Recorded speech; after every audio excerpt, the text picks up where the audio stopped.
One of the most difficult things for me has been conforming to a school district, and I've been in 3. And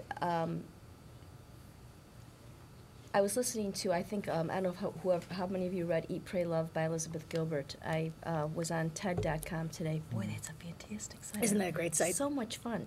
Watch Bill Gates, and I think I might have to start a school. The KIPP schools. Yeah. Knowledge is power.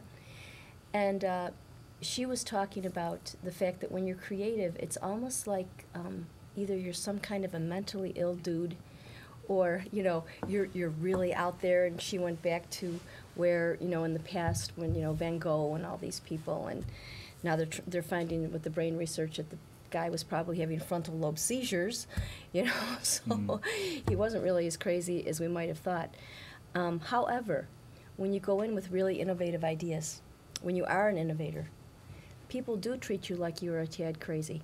Yes. So over the years, probably the hardest thing for me, and I've had peaks and I've had valleys with that, is that you are a crazy lady.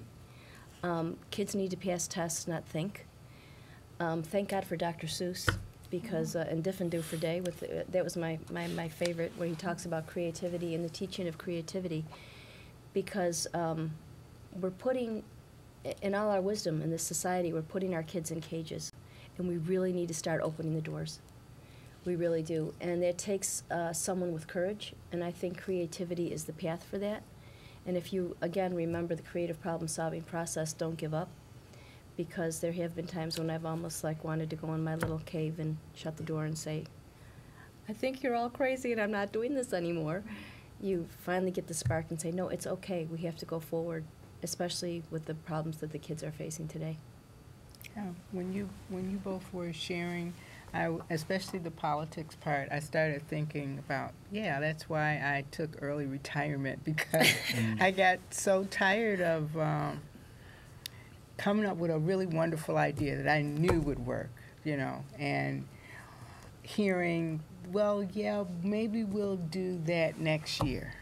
And you see children in front of you who next year may not come. I live in Rochester, which has probably the highest homicide rate in the state right now. Wow. For the amount of people that we have. And I'm like, you're talking about next year, these children are dying. They're not thinking of next year. They're not even thinking probably that they're gonna grow up and be an adult. And so they don't have the hope. And I thought that, okay, instead of me keep walking into the same wall over and over again, I will move. I will get out of the education system, but I can go back in a different position.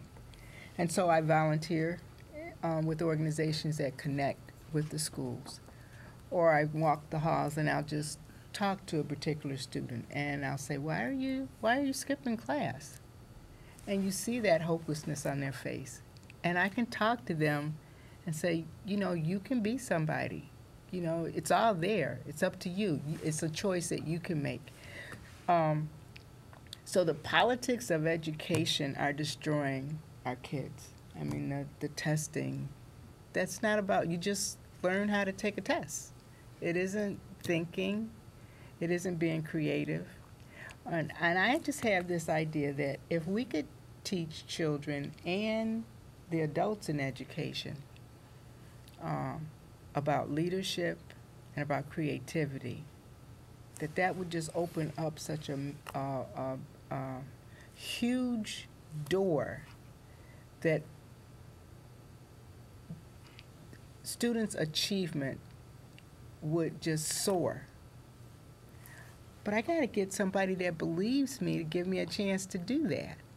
And I'm listening, I'm like, she got a classroom, she writes her own curriculum, and she gets to do this with her kids. That's not fair. It isn't. Yeah. But it's great. But it's great. Yeah, my last few years of teaching, I started pieces by pieces. I would add different parts of what I was learning in my creativity classes. I would add them into my classroom. And I began to see a whole different excitement about learning science from my 7th graders than before. You're like, okay, yeah, we got to learn about the cell. You know, I think the cell is exciting. They're like, yeah, right. But then using different creativity processes to teach the cell or teach the parts of the body, or ask them, what would happen if your heartbeat went down to this level at this particular time, and this is at temperature? What would happen? And just leave it at that. Now they got to do some research and find out, well, first of all, what should my normal heartbeat be? What's a critical temperature? And it just went on and on and on. That made them start asking questions and made them want to learn more about their own body. And politics, it's everywhere, no matter what you do. And I've been trying to run away from it, you know, finding the perfect organization. And it just doesn't exist. There's no such thing. And to hear you say that no matter where you go in the world, it's always there. The process that helps me the most is foresight. Yep. Is really understanding, oh, this person is stuck right here.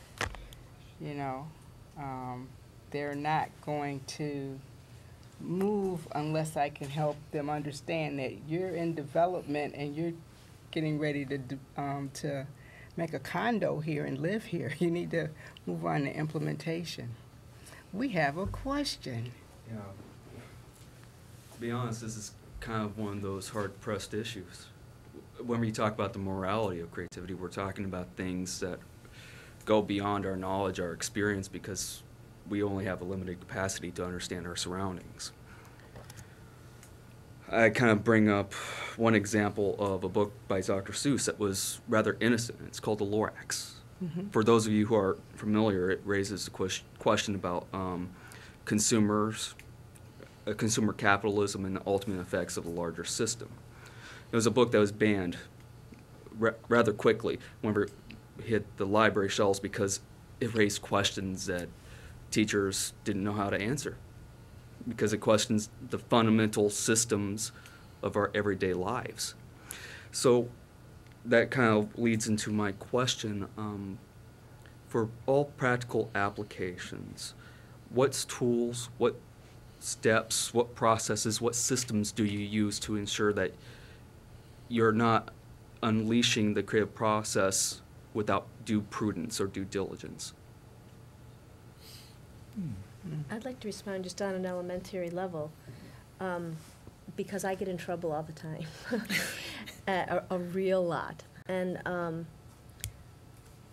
initially, when I first started teaching, I didn't understand politics or anything like that, so I thought I could just go in and do what I wanted. And again, it goes into, it's almost the morality issue.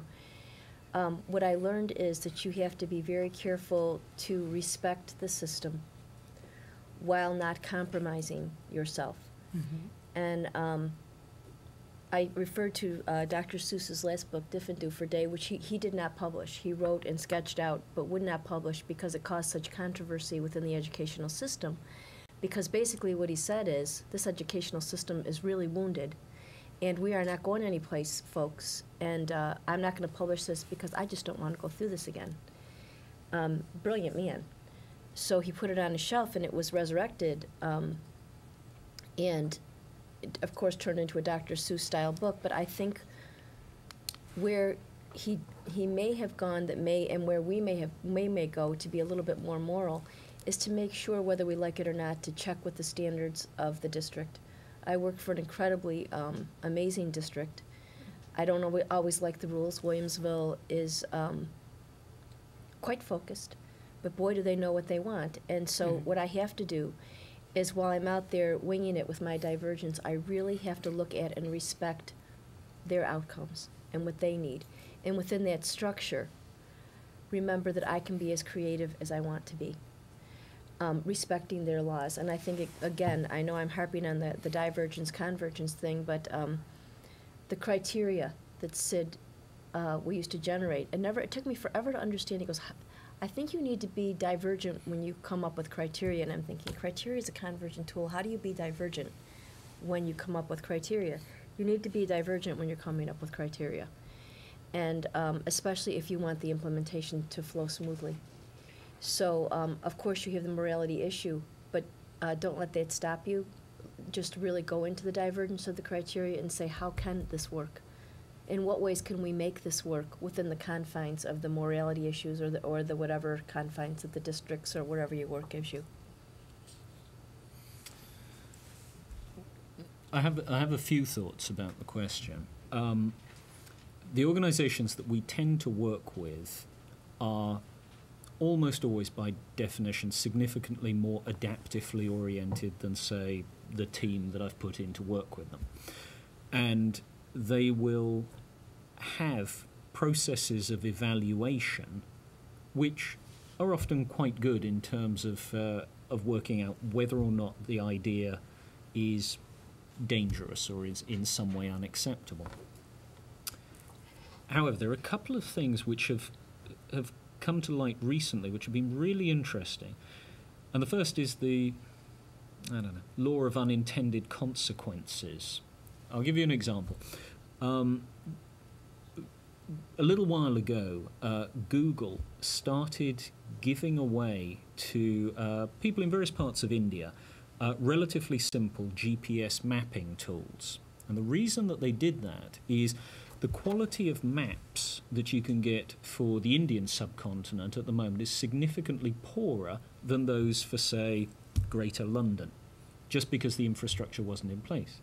But the incredible thing about the reduction in cost in GPS tools is that if I give you a GPS-enabled phone and the appropriate software, and in return you agree to wander up and down a few streets in the suburb of Delhi and type in the name of it, and if I've given a few phones to some of your colleagues and they do the same thing and there's a close enough match in terms of what you all put in, for relatively little money and incredibly quickly, Greater Delhi can have the same quality of maps that Greater London has. You think, well, that's incredible, because the cost that the geographical information system companies and government departments invest in order to build maps is staggeringly high, and this is a completely different way of doing it. So I went back to my colleagues in the UN. I said, this is fantastic. We could bring high-quality cartography to all sorts of parts of the world. And some of them got quite excited about this. But then some others said, yeah, now, do you know that having a certain kind of map in a certain part of the world can get you killed? And I said, no, I had to admit I didn't know that. Why? And they said, well, take something like grazing rights or water rights and indigenous people. Indigenous people in, say, to pick a country at random, in Chile, of course, we've got a Chile. To pick a country that might be like Chile, but is not Chile. So you've got indigenous people operating in land which is contentiously held by somebody with authority and power.